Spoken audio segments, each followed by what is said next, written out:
Assalamualaikum warahmatullahi wabarakatuh. Halo Sobat Podcast MTSN 3 Kota Padang, saya Amelia.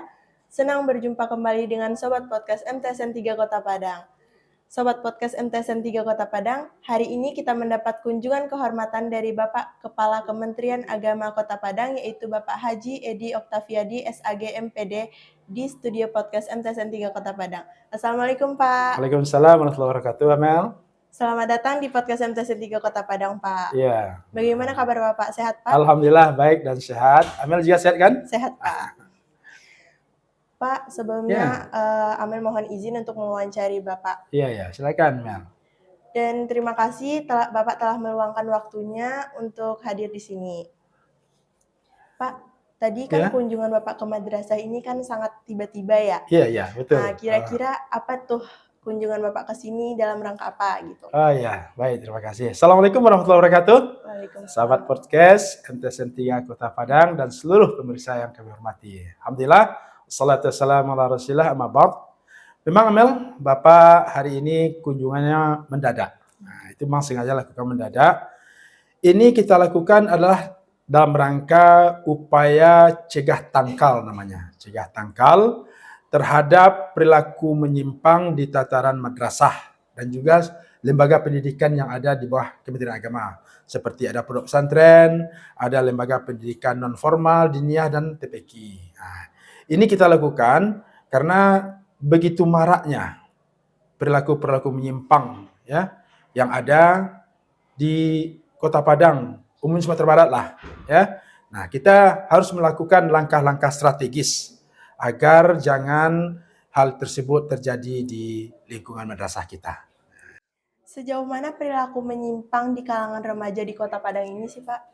Oh ya, kita kan sudah melihat ya, sahabat-sahabat podcast juga, anakku sekalian, para pemirsa, media massa baik elektronik maupun cetak ya, berbagai media sosial telah banyak memberikan informasi terjadinya ada tawuran massal antar pelajar. Malah ini sudah memakan korban jiwa dan juga ada yang korban luka-luka sampai potong tangannya, ya kan?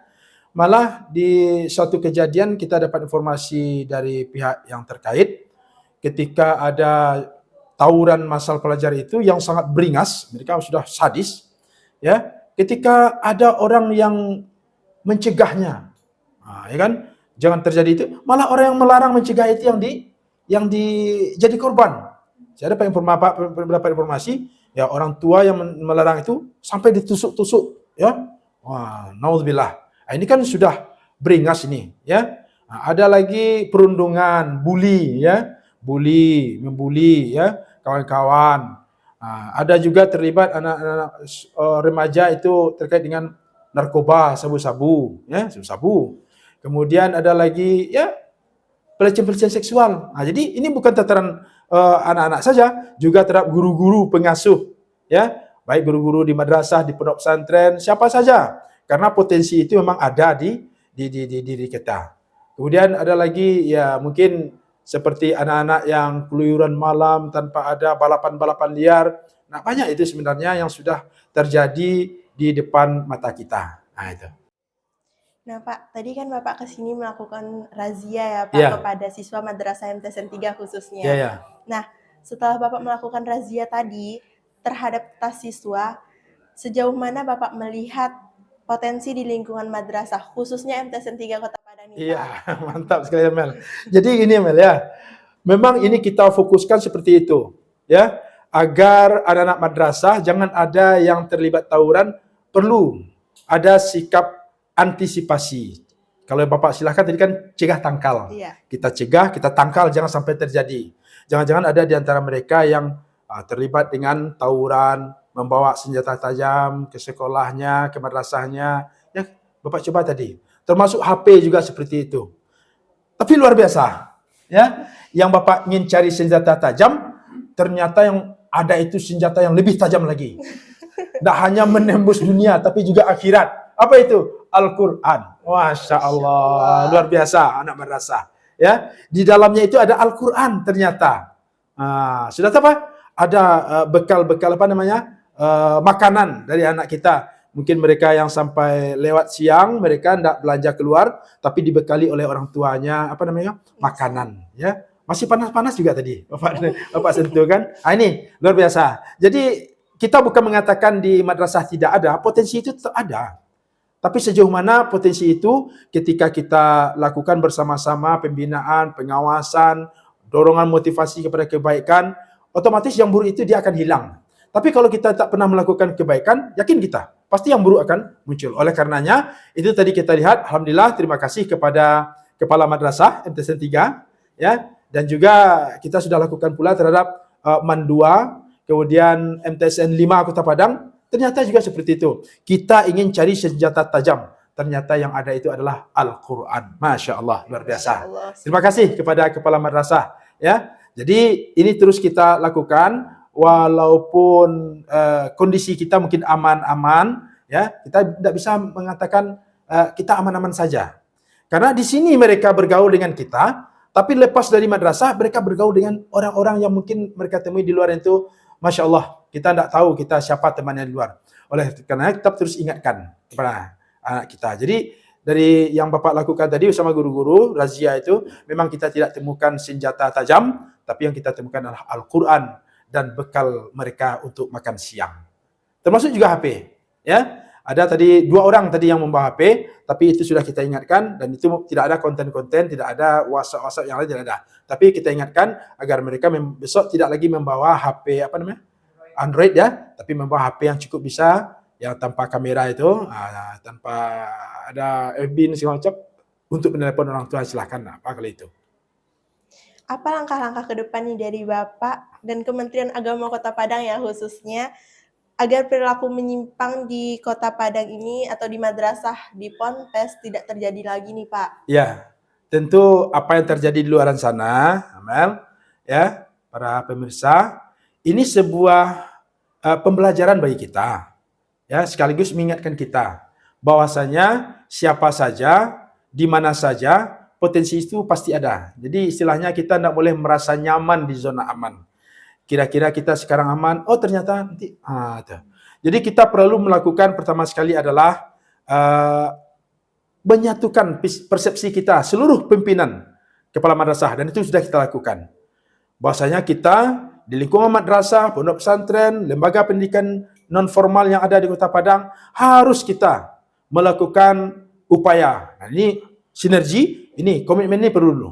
Yang kedua, kita lakukan upaya pertama berikutnya adalah melakukan edukasi kepada para siswa kita, sampaikan bahwasanya ini perilaku-perilaku yang menyimpang, yang tidak baik, yang memberikan kerugian kepada diri pribadi, orang tua, lembaga pendidikan, dan masyarakat serta keluarga. Kemudian yang ketiga, tentu kita melakukan yang seperti tadi. Sesekali tidak apa, kita razia anak-anak itu, ya, kita razia. Kalau perlu bukan hanya lingkungan madrasah ini saja. Seperti kita MTSN 3 ini, kita kan punya radius lebih kurang 1 kilo ke akses jalan utama. Kalau perlu ada hendaknya guru-guru yang bisa sesekali melihat, mendampingi anak-anak kita jalan keluar itu. Seolah ini ya kita juga ikut mengawasi mereka. Mana tahu, ya kan? Di tengah perjalanan mereka melakukan hal-hal yang di luar jangkauan para guru-guru. Ini kita minta kepada seluruh kepala madrasah yang madrasahnya memiliki akses, ya, antara madrasah dengan jalan utama, sehingga anak-anak ada yang berjalan kaki keluar, ini perlu kita lakukan pendampingan. Kemudian yang ketiga yang keempat tentu kita lakukan bagaimana memalingkan anak-anak kita dari hal-hal yang buruk, sehingga potensi positif yang ada di diri mereka itu muncul. Dengan apa? Memperbanyak kegiatan-kegiatan ekstrakurikuler, sehingga potensi yang ada pada mereka itu, baik itu bidang olahraga, seni, akademik, dan sebagainya, atau kriteria keterampilan ini, soft skill, life skill, ya, keterampilan yang bisa memberikan bakat minat mereka itu muncul. Ini perlu diupayakan oleh pihak madrasah bersama dengan pihak komite. Jadi jangan hanya melulu belajar akademik. Padahal potensi mereka itu ada di bidang itu yang perlu kita bangkitkan. Itu tadi bidang olahraga, seni, ya kan? Apa saja, silakan. Sehingga mereka ada semacam pemalingan dari perilaku seperti itu. Nah, ke depan ini kita harapkan seluruh madrasah seperti itu. Malah ada satu madrasah itu sampai 20, 25 ekstrakurikulernya. Wajibkan setiap anak harus memilih mereka untuk itu. Nah, kemudian setiap apa yang dilakukan oleh anak kita, pihak madrasah, ya sekecil apapun, ya berikan mereka semacam apresiasi. Tidak perlu hadiahnya besar-besar umroh, mobil, nah itu. Yang penting ada, ya kan? Ada, walaupun satu buku, ya kan? Satu handuk kecil, kita berikan kepada mereka. Atas apa? Atas prestasi mereka, kepedulian mereka terhadap madrasahnya, dan lain sebagainya. Hal yang sifatnya positif lah. Nah, itu tuh teman-teman. Nah, Bapak, Amel mau tahu nih, harapan Bapak ke depannya untuk madrasah, khususnya MTSN 3 juga nih. Ya, tentu sebagai orang tua, tentu kami menginginkan dan mengharapkan kepada anak-anakku sekalian, para siswa dan siswi, madrasah, baik itu pondok pesantren maupun lembaga pendidikan diniyah non formal lainnya itu, kami menginginkan, ya, pesan Rasulullah khairun nas anfa'uhum linnas. Sebaik-baik manusia, sehebat-hebat manusia itu bukan mereka orang yang pintar, bukan orang yang kaya, bukan orang yang yang hebat dengan profesi ini segala macam lah. Tapi manusia yang hebat, kata Rasulullah itu, yang luar biasa itu, ya, anfa'uhum linnas. Ya, mereka itu bermanfaat dirinya untuk orang lain. Nah, ini yang kami harapkan. Siapapun dia, ya, biarlah mereka menjadi seorang dokter, tapi dokter yang bermanfaat untuk orang lain.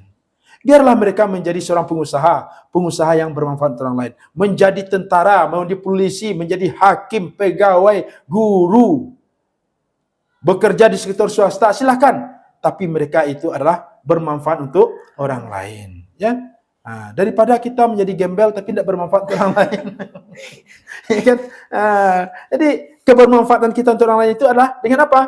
Pertama sekali tentu kita memiliki potensi. Oleh karenanya ini saat-saat mengisi. Nah, kalau istilah di kendaraan kan saat-saat mencas, ya kan?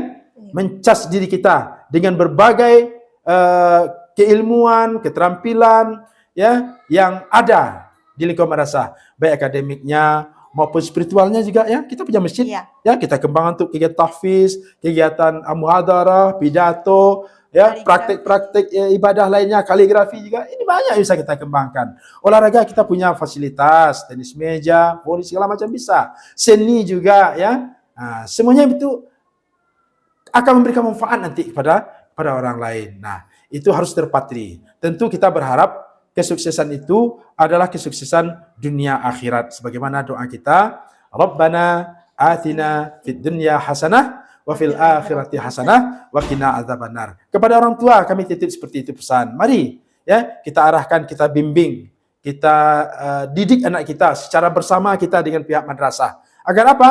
Ada sinkronisasi. Apa yang dididik di madrasah, itu pula yang kita lakukan di rumah tangga kita. Masyarakat juga harap seperti itu. Ada semacam pengendalian sekaligus monitoring terhadap anak kita. Ketika ada anak madrasah yang melakukan kegiatan penyimpang di luaran sana, kita berharap ada informasi itu kepada pihak madrasah, bukan didiamkan. Tentu juga kepada stakeholder yang lain yang kita saling dukung-mendukung untuk membesarkan madrasah kita ini. Baik pemerintahan, camat, lurah, RT RW, dari kesehatan juga seperti itu, lingkungan hidup, apalagi ini madrasah kita luar biasa dengan lingkungannya yang indah, asri, tertata dengan rapi.